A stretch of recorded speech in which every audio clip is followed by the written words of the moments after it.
Hello, respected viewers. It's George from Ireland. Welcome back to my channel. What a cheery subject, assisted dying. Would assisted suicide be a more apposite title for it? There's a debate due to be had in the Parliament of the United Kingdom about this, but it's very confusing which legislation is for England only, which is for the entirety of the United Kingdom. I'm not quite sure. And there was the English votes for English laws that David Cameron's government brought in and then scrapped after a few years. So the West Lothian question hasn't been answered. An MP sitting for Scotland can legislate for England when MPs representing English constituencies couldn't represent, legislate for Scotland.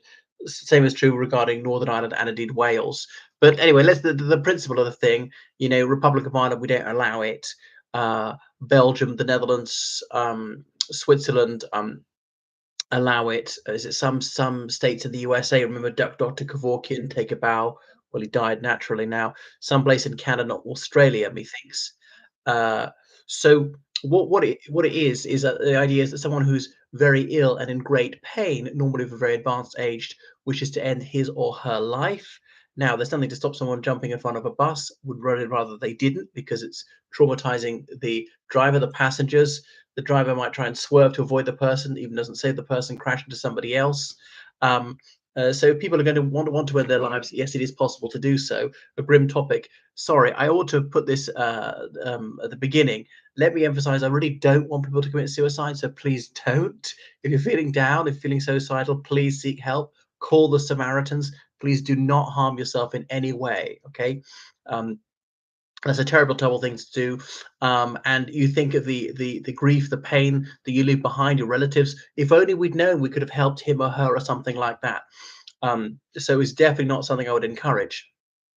What I'm saying is for people who are in agony or suffering from terminal illnesses, that's different. I remember hearing about people who got motor neurone disease, horrific. A doctor said, well, oh, Jesus, don't even mention that one. That's just the worst. When some man said, I feel I've got these pains. I think I got motor neurone disease anyway. And one of my friends was saying, well, if you've got motor neuron disease, wouldn't you want to end your life whilst you still can rather than suffer that? My goodness, reminding me just how lucky I am to be hale and hearty. Life is a splendiferous gift. Each day is magnificent, even a bad day. Lucky to be around at all. You're like most people. I've got many friends and relatives who didn't live to be anything like as old as I am now. So not that much that I'm not happy about getting older. It is a privilege, but I think it ought to be permitted for people if they're diagnosed with a terminal illness or if they're with a very painful illness. How painful is too painful? Signed off by multiple doctors. Yes, this is definitely incurable. Yes, this is definitely agonizing. Palliative care can only do so much. Have to be an adult compos mentis and so on. Say it multiple times in front of various witnesses, solicitors, or whatever. Try and ensure that the person is not being pressurized by saying, come on, just die. We don't like looking after you. Or we want to inherit the money, their children or other relatives. Say it over a few periods. It's not something they can blurt out in pain. I knew an old woman who was in great pain after heart attacks and heart surgery in saying, I want to die, I want to die, saying to her husband, will you let me go? As in grant me permission to die. He said, no, I love you, my wife, you got to stay. And she rallied, you know, and 3 children came to visit her. Within 24 hours, she was out of intensive care. It's incredible, the will to live. Um, so in the Netherlands, the stigma has gone, and it's increasingly a high number of people who are dying through euthanasia. Well, partly because people live longer than they did 50 years ago. Living into their 90s is not unusual. Living to be a centenarian is not something which is for the record books as it once was. So they often died younger of strokes, of heart attacks, I think quite sudden, but have slow lingering deaths these days. But the trouble is, other parameters broaden too much, that it's killing too many people, and people feel obliged to do this, that they just need to get out of the way for the junior generation, and that is one of the slippery slope. I remember declaiming Arthur Hugh Clough's poem, "Not strive officiously to keep alive." Well, that's more like to do with the "Do not resuscitate" order. But there was a shocking case in the Netherlands last year with a 28-year-old woman who was physically in the picture of health, but had incurable depression, decided she wanted to end her life. And I thought, no, how can you do this? And well, I hate to be flippant and actually male. she was actually very hot. What a loss. And, she's got parents, she's got a sister, a boyfriend, she even got a cat. What about them? The pain you leave them with. Oh, and I just think things shouldn't be allowed in that case. And what's to actually happen in these days? Because some of these people, they would take a pill themselves or inject themselves. But what if the person is paralyzed and cannot move his or her arm, cannot lift a pill, cannot inject themselves? Then someone else has got to do it. And the doctor, nurse who does this, or indeed provides medicine, well, deadly poisons, let's be frank, has to be sure that he or she is not going to be prosecuted for murder. But I think it ought to be allowed. We're a greying society. More people are going to live to very great ages and therefore more susceptible to geriatric conditions or, Huntington's chorea, Parkinson's, these things that you can get early age, but they obviously they're degenerative, not too bad at the early stages, horrific. And people often didn't live long enough to suffer these diseases when they're dying in their 40s and their 50s.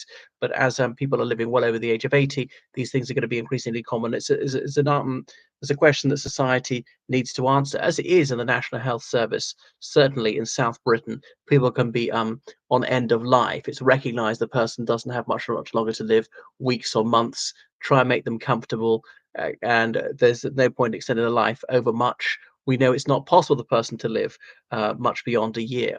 So this is why it ought to be legislated for. And there was a case that went to the Supreme Court of the United Kingdom several years ago, and the judges declined to legalize it.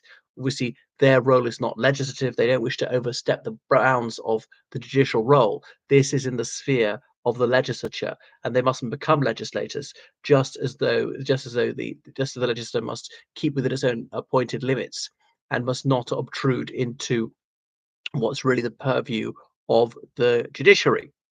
This is something which involves some moral and philosophical judgments too, and therefore the judges in the Supreme Court felt it would be wrong for them to interfere in this matter. This is up to politicians to decide. It must have some sort of public backing like that. So the devil is in the detail. How ill does someone have to be? How much pain does someone have to be before it's allowed?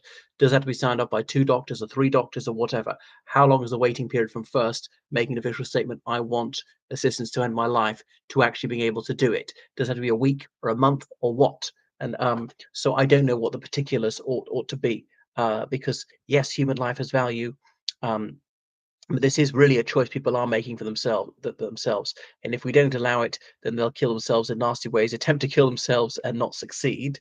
How could it be nastier? Jumping off a building and traumatizing the public, horrifying other people, actually possibly landing on someone, killing others when they do it, or jumping in front of a train or something like that, or sometimes an attempt to end one's own life and the self-destruction is botched and the person then survives but severely brain damaged or paralyzed or something like that. What a ghastly, macabre topic. Well, thank you for listening to this. Too much about Thanatos. Euthanasia, as in good death, literally. But we allow old dogs to be put out of their misery. Why should humans not have the same rights? Make sure you subscribe on Patreon, and donate on PayPal, georgecallahan79@gmail.com. Toodaloo.